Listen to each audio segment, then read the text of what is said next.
Struggling to survive? Let's cover everything there is to know on getting started with building a base on Rust. We'll also dive into some lesser known tips and statistics, so you may learn a thing or two even if you have some experience. Hey guys, Jfarr here, and let's get started. Tool cupboards are the heart of your house. Once raiders get to them, it's game over. TCs determine who owns the base, including building privilege, upkeep, and trap ownership.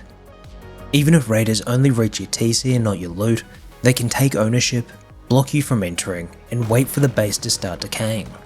You can craft a lock or code lock and attach it to the TC. This means raiders will have to destroy the TC to remove building privilege rather than just opening it up and claiming it for themselves. Put your TC within the most protected areas within your base, such as the center, or play it risky and hide it within one of the side rooms. The TC's radius expands out 25 meters from the base it was placed on, and not the TC directly. Players who don't have TC access can't build or upgrade within that radius.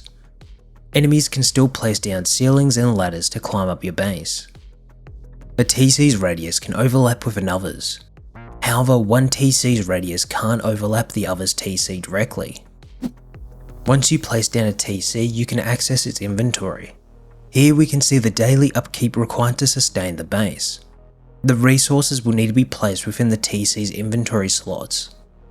This upkeep will only be based on the building blocks that are attached to the same foundation that your TC is on. If you place a foundation off from the base, it will not receive the upkeep and later decay. If you hover over the upkeep, you can see a tooltip which shows you the percentage of upkeep based on the number of ceilings, walls, foundations, and any other building placeable. This percentage goes up the more building placeables you have down. So even though we place down more twig building blocks, our total upkeep for all resources has gone up. We can see how the upkeep tax percentage increases based on the number of building blocks, and a zoomed out look at the number of blocks per 1% increase. If you forget to maintain your base, it will start to decay, which means that over time the health of your walls, ceilings, and foundations will gradually decrease until they reach 0. The speed of decay depends on the building tier as they have a different max health. The resources missing from the tool cupboard will determine what decays. For instance, if we had stone foundations with wooden walls and we forgot to place the stone within the TC, only the stone foundations will begin to decay, not the walls. Since TCs prevent other players from building around you, it's recommended that you place external TCs around your base. This prevents enemy players from building a base next to yours to grief you. It also allows you to safely expand out with compound walls in the future, preventing them from easily building over. A good external TC design includes encapsulating it within a stone triangle filled with 1000 stone for upkeep. This means that you don't have to worry about doors, and the 1000 stone will keep the building healthy for about a week in real life. Like I said previously, you can't overlap two TCs directly. However, you can build out from one TC and expand its radius into another's. Therefore, you can make it so the external TCs overlap your base. If enemies destroy the primary TC, they still won't be able to build or place another TC. Basically, we want to surround our base with external TCs, with foundations extending towards the base. If your primary TC is destroyed, you also will unfortunately be unable to place another one back down, even with privilege. To resolve this, I recommend looking up disconnectable TCs on YouTube for some great designs. You'll need both a building plan, hammer, and at least a stone hatchet and stone pickaxe. It's recommended to have at least stone tools to collect the resources we need to build. However, keep in mind that stone tools do lose some of the resources farmed when compared to metal ones. If you're planning to build a larger base later on, consider purchasing a jackhammer from the outpost for 150 scrap. They significantly speed up your farming and can be refilled at a workbench when low or empty on air. With a building plan, hold right click to open the building wheel. From here you can select any of the building items, but you'll always need to start off with a square or triangle foundation. Wood is required to place down any of the items from the building wheel as it begins with the twig tier. When placing any building block down, press R to rotate its position. If you attempt to place something down on bad terrain or within a building block zone, the placeable will turn red. When holding a hammer, approach your wall and hold right click. A wheel will open showing us tiers we can upgrade to. If we have placed down or upgraded the wall within the past 5 minutes, we'll have the option to rotate the wall. Additionally, if you have tool cupboard access and the structure was recently placed down, we'll have the option to destroy it.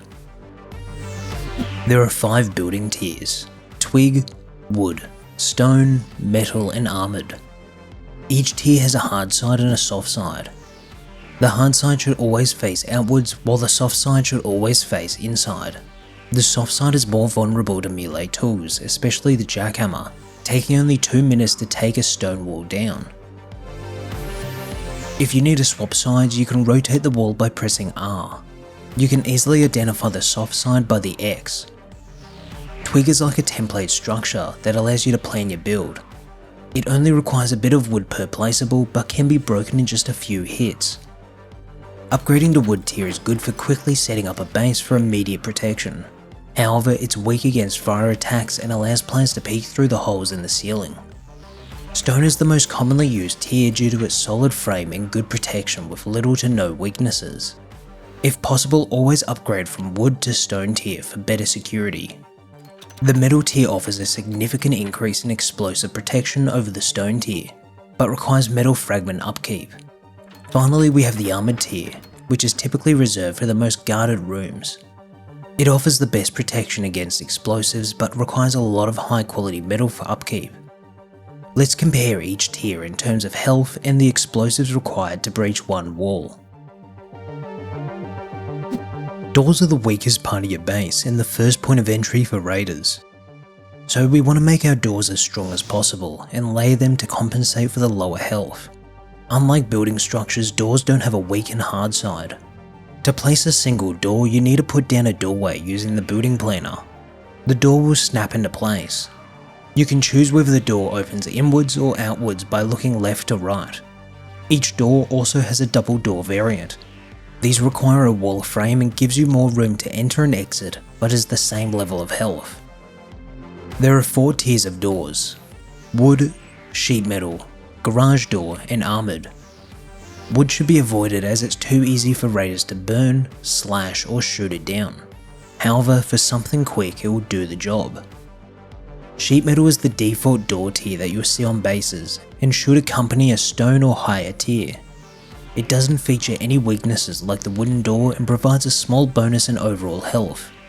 However, it will still be susceptible to raiding explosives. Next up is the mid-game garage door, which is a lot stronger than the sheet metal door when it comes to explosives. The garage door is different from other doors as it slowly opens from bottom up, restricting its use to inside the base, for cutting off sections, or protecting loot rooms. To craft a garage door, you'll need a level 2 workbench and 515 scrap for the tech tree. Finally, the armoured door is late game and used for the most precious rooms. The armoured door can be crafted from a level 3 workbench costing 625 scrap for the tech tree, or can be found in these crates. Here's a comparison of the metal, garage and armoured doors' durability against explosives. Without a lock, anyone can open and close your doors. You can secure your doors with either a simple key lock or code lock. If you're a solo player, a simple lock is recommended. For teams, a code lock is necessary as it allows you to set a code and share it with others, so they can open the door. While it's possible to share a key lock door by crafting a physical key for other players to use, I advise against this. If anyone gets this key, they essentially gain ownership of the door. Without an airlock, players can camp outside your door, shoot you, and run into the base and take all your resources. An airlock can be created by placing either a square or preferably a triangle structure and doorway at your entrance. Install 2 doors, with the outside door opening inwards and the inside door opening outwards. This creates an extra barrier in case you accidentally leave both doors open, preventing enemies from rushing in. If you're using stairs, you'll need to give up a whole foundation and put a door at the top to stop intruders from coming down. You can choose between regular, L-shaped, spiral or triangle stairs depending on your foundation. Alternatively, you can replace the stairs with a drop down. Place a furnace near the door and you can move between floors easily. Raiders will have to take a risky jump down, not knowing if there's any traps or plays waiting for them. For a more convenient option, consider placing a half wall, adding a ceiling, breaking the half wall, and upgrade your ceiling. Now you've got a ledge for quickly moving up and down. Plus, you can hide shotgun traps at the bottom. If enemies start coming down, they'll get a nasty surprise. Finally, consider a ladder hatch. It's compact and can be locked to stop players from opening it. That gives you 3 entrances that the raiders will have to destroy to get down. Ladder hatches are as tough as a sheet metal door, but need a level 2 workbench and 600 scrap for the tech tree. Honeycombing is essential to stop raiders from blasting through a single wall to grab all your loot. This is done by surrounding your base with triangle foundations with walls. We use triangles because they offer more protection compared to squares, as they add an additional wall that raiders must destroy. You can add honeycombing to your base at any time, often later on. Always make sure the wall's hard side is facing outwards, and be careful to upgrade all walls and ceilings inside the honeycomb because you won't be able to get to them later. Only place honeycombing where it makes sense. In this example, I added honeycombing around the outside of my base. However, since it's only 1 story high and stone tier, raiders will just get on the roof and blow straight down into my loot. You can either upgrade the roof or add another story. If you only have 2 sheet metal doors, they'll always come from that direction anyway. Basically, keep finding the weakest path and upgrade it. Tired of offline raids? Try using fake entrances for a bit of revenge or make the raiders give up. These are doors leading to a walled off room. We've used this strategy in a wipe before and managed to fool the raiders into going through 2 decoy doors before they gave up. You can make your base look like it's decayed or already raided by extending it with random parts sticking out. This strategy can trick players running by as they won't give it a second glance, thinking it's already been raided. Keep your bases as low profile as possible and avoid building towers. Your base is only raided because some clan or player has spotted it during their journey and thinks the larger base means more loot, so stay low and stay safe. Rust has recently introduced paid building skins into the game. This only changes the appearance and should still resemble the tier it's within. If you purchase a building skin, with the hammer out, hold E on the building block and go to the tier your skin is on. Press E to switch through the skins. Starting out, players often opt for 1 or 2 base designs. These designs are quick to set up and don't require any tricky maneuvers, and are as cost effective as they come. These bases are meant to be temporary shelters, a place to stash your loot while you gather resources and scout your surroundings. Once you have stockpiled enough resources and intel, you can start building a more permanent base. You can find plenty of clever base designs on YouTube, but remember, if you're copying a base design from a video, other players including potential raiders could use the same video as a blueprint to raid your base. They'll know exactly where your loot is, so I recommend getting creative and building a design that suits your needs. In my group, we typically build bases that are comfortable for multiple players at the same time.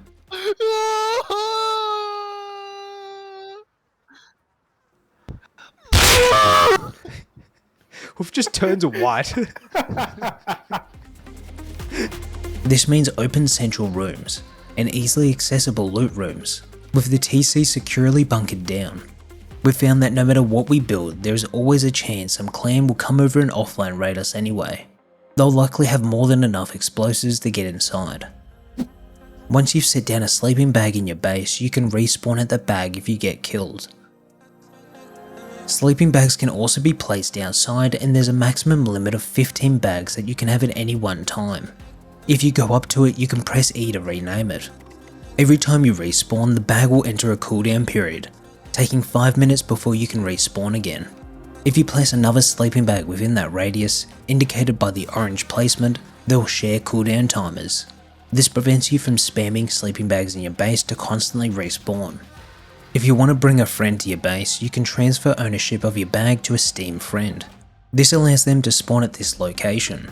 You can also craft beds which offer a 2-minute cooldown period. I suggest distributing your loot rooms across multiple foundations, so raiders must go through several doors for each room.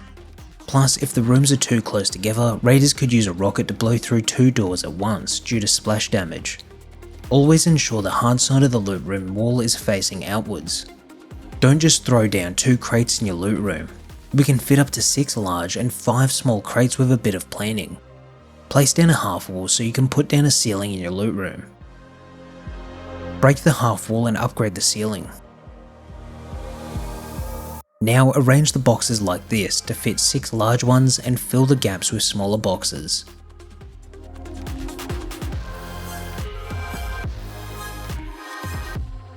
Finally, place your garage door on facing outwards.